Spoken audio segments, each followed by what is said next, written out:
आज हम बहुत खुश थे क्योंकि हमें हमारा पहला प्रमोशन मिल गया था। इसी खुशी में मैंने इंदौर को दुल्हन जैसा सजा दिया था। इसी प्रमोशन को करने के लिए मैं मेरे प्रिय मित्र गोफी के साथ 56 पहुंच गया, जहां पहुंच के मैंने गुलाब सुपारी के नशे करे और 56 की पार्किंग को देकर ये बात तो साफ थी कि आजकल की औलादें घर पे खाना पसंद नहीं करती। फिर हमारी नजर राम बाबू के पराठे वाले बोर्ड पर पड़ी और उसी के नीचे युवाओं के नशे करने का केंद्र भी था। जैसे ही हम दुकान में एंटर हुए वैसे ही हमारा स्वागत ऐसे हुआ मानो हम उनके वो ही बाबू हैं जिनका नाम उन्होंने बोर्ड पर लिखा हुआ है। दुकान इतनी बड़ी थी कि फर्नीचर कम पड़ गया था। मेरा मित्र मेन्यू को ऐसे खगालने लगा मानो बंदर सर से जुब निकाल रहा हो, और हर बार की तरह इस बार भी हमें ये समझ नहीं आ रहा था ऑर्डर करे तो करे क्या। हमने सोचा कि शोले की तरह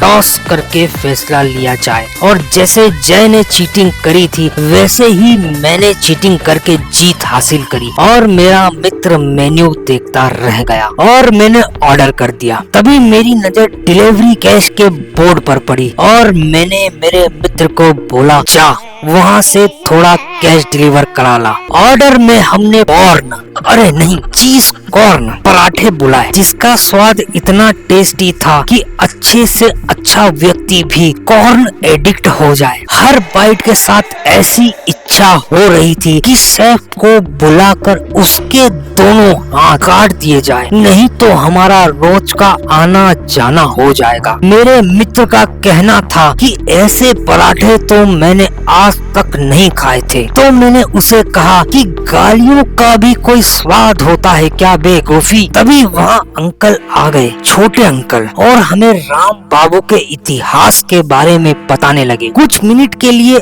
ऐसा लगा कि मानो हम हमारे स्कूल की हिस्ट्री क्लास अटेंड कर रहे हों, और हमने उन्हें भी वैसे ही इग्नोर करा जैसे हम हमारे हिस्ट्री के सर मिस्टर चिस्तरी को करते थे। मेरे सब्र का बांध टूट गया और मैंने अंकल को पंखे से लटकाने की धमकी दे डाली, जिसे सुनकर वो सीधे हो गए और हमसे सीधा सवाल कर डाला कि पराठे कैसे लगे, जिसके उत्तर में हमने कहा पराठे बड़े ही स्वादिष्ट हैं और ऐसे पराठे हमने पराठे वाली गली में भी नहीं खाए। पराठे की प्लेट को ऐसे साफ कर दिया था कि अंकल उसमें अपना चेहरा देख लें, पर अंकल का इरादा तो ज्ञान की गंगा बहाकर हमको उसमें डुबाने का लग रहा था। उनका ज्ञान अगर तमरेज किल्विस को मिल जाता तो वो शक्तिमान को मार मार कर गुरदास मान के गानों पर सलमान खान वाला डांस करा देते। जैसे तैसे छोटे अंकल से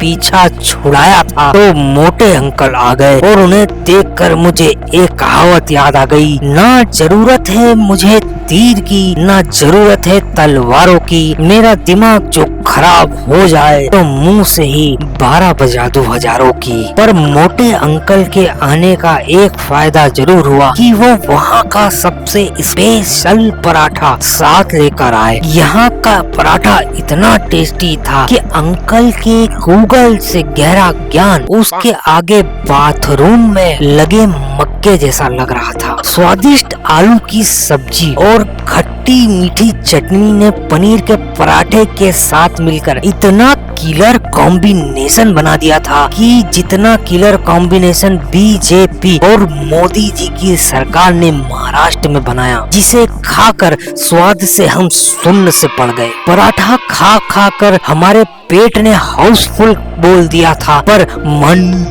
है कि नहीं। यदि आप भी स्वादिष्ट पराठा खाकर अपने मन को संतुष्ट करना चाहते हैं तो एक बार राम बाबू के पराठे पर जरूर आएं। फिर ये आपकी उस एक्स जैसा हो जाएगा जो बार बार आपको उसकी तरफ खींच लेगी। पर इसका एक फायदा ये भी है कि ये इतना सस्ता है कि जेब भी हल्की नहीं होने देता। अब तुमको तुम्हारे पसंदीदा पराठे की सौगंध लाइक कर दो और जिसको पराठे पसंद हो उसे शेयर कर दो, सब्सक्राइब कर दो और कमेंट में बताओ तुमको कौन सा पराठा पसंद है। कभी मिला तो खिला दूंगा, वरना भिखमंगो खुद जाके खा लेना। जनहित में जारी और पराठे खा खा के 12 बज गई शहर में हमारी। धन्यवाद।